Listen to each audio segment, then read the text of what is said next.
It had been several cycles since the colony ship had been discovered. It was nearly derelict, having drifted untold light years before its discovery.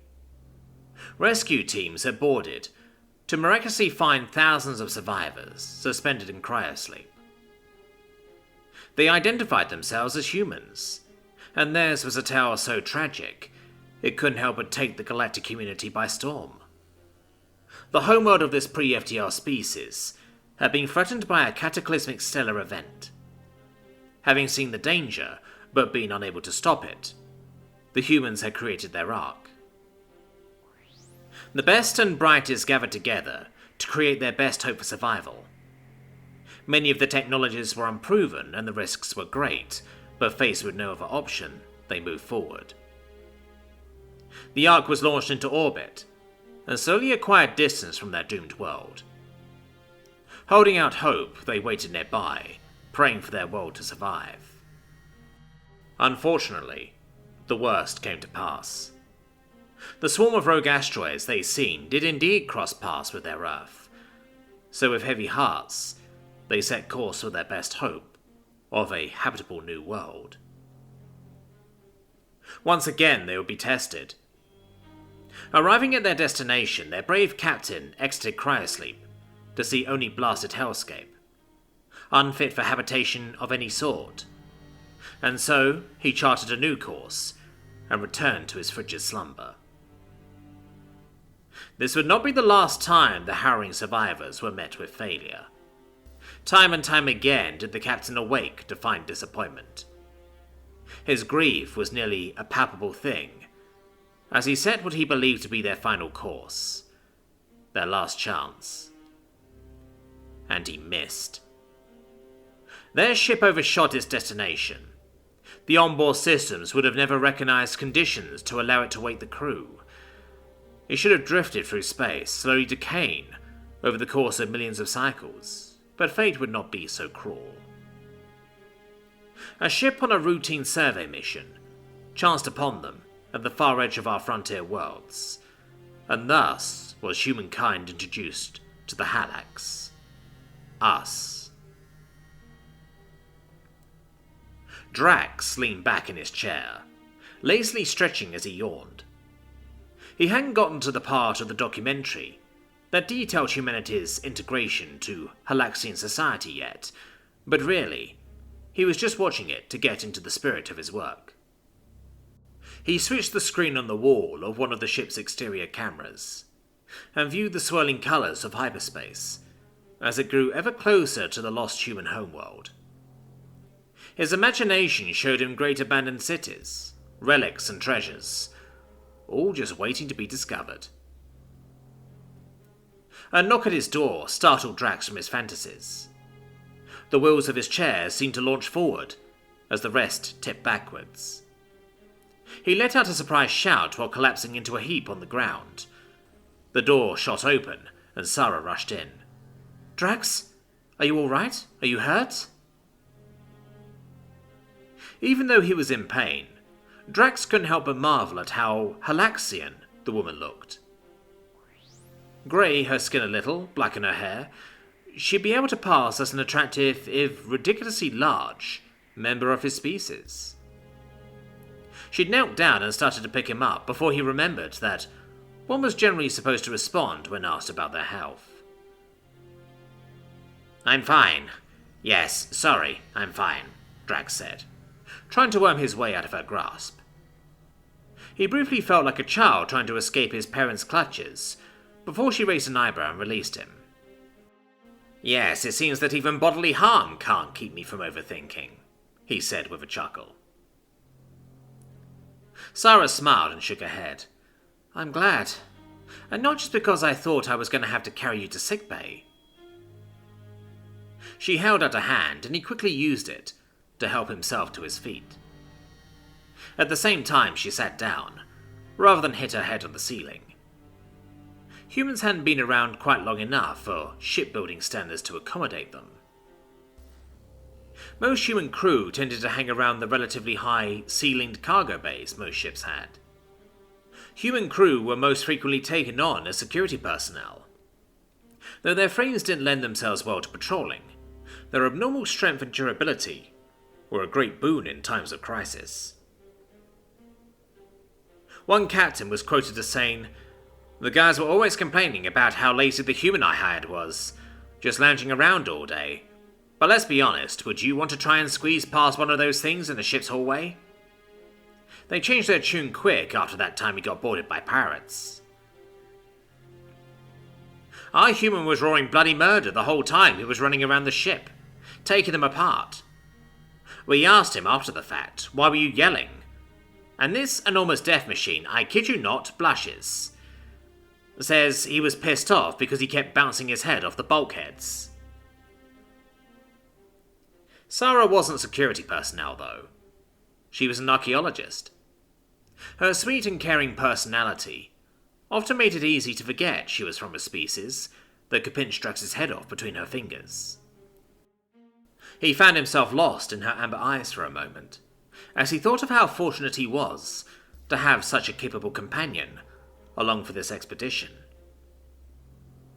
He blushed as her expression turned to amusement. He quickly cleared his throat as he turned to gaze to his screens. "Was there something you needed me for?"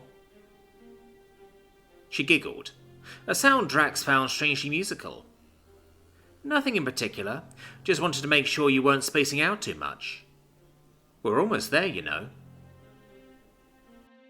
Drax could only chuckle in response, as he turned back to regard her. "I suppose you too have brought into the rumour that I'm little more than an absent-minded professor." Sara shook her head and pulled Drax into a warm embrace. "I think he's adorable." His mind went through a sort of short circuit as she held him close. For a moment, all he could think of was how comforting it was, as she gently pressed against him. In response, stammered for a moment before settling on a less than elegant, "Really?" She laughed for a moment before releasing him to arm's length. "Yes, really." Sara stood up, most of the way, before turning towards the door. She turned back and smiled as the door opened. "I'll be back in a bit. Just have a few details to check on before we arrive. You be careful with those office chairs, Professor. They can be deadly." She shot Drax a wink and carried on out the door, leaving him standing in his office, thoroughly flustered. "I'm going to marry that woman," he mumbled, before turning to pick up his fallen chair. Several minutes later, he received a comm chime as he was going over old architectural records the humans had provided. He thoughtlessly opened the channel as he continued to rifle through the archives. "Yes? Professor, it's Arvel. Do you have a moment?" "Certainly. What do you need?" "The long-range scans have come back and..." "Really? Excellent. Send them over." "Well, about that. They weren't exactly what we were expecting." "Oh? How so?" "Well, for starters, the radiation levels are beyond anything we'd expected." "Really? Perhaps the asteroids were denser in radioactive materials than projected. There was also this." Drax turned to regard the comm window. Arvel sent a single audio file. "We haven't translated it to common yet, but I've learned just enough of the language to... Well, just give it a listen." Drax was silent as he started the playback. He sat in rapt attention as he listened to the message. His expression changed from one of curiosity to concern, and finally abject horror. "Tell no one. Delay the translation. But Professor, any means necessary. I'll be in contact as soon as I've spoken with the captain." "Yes, sir." The comm line beeped closed as Drax shot to his feet. He downloaded the audio file to his personal tablet and quickly deleted the original. He wanted so much to deny what he'd heard. There was no way that his sweet Sara could possibly... But he had to be sure. The humans couldn't know about this. If they found out, everyone on the ship could be in danger. He rushed to the door and quickly fell to the ground, shrieking in terror as it opened. Sara stood there, looming over him as she slowly entered the room. He scrambled backwards until his back was against the wall, as she simply lumbered after him with a cold smile on her face. She dropped to her knees in front of him as he got to his feet, and he did his best not to think about how she still had to look down at him. "What's the matter, Drax? Anything interesting in Arvel's report?" she asked. Drax couldn't help but wonder if hope that he was imagining the cold insincerity in her tone. He could only stammer incoherently as she leaned in closer, pulling him into an ironclad embrace. "Don't worry, Drax. I'm sure that whatever you found will be fascinating," she whispered in his ear. Held tightly in the grasp of this dangerous alien, the comfort Drax felt before was nowhere to be found. My name was Hannibal. I was a member of a species that called itself human. Long ago, my world stood divided. More creeds than could be counted sought dominion over my world. My own was no exception. I was a warrior, one who sought peace and prosperity for my own, paid for by the lives of my enemies. I believed I fought for a cause all my own, but in truth I fought for the goals of others, and performed horrific acts in their name. Unfortunately, those I served were far from the worst. There were others that had an agenda far more horrific than even my own bloodthirsty masters could ever conceive of. The others were aware that they would never be able to dominate with brute force, and so devised a plan to poison all that were not of their ideology.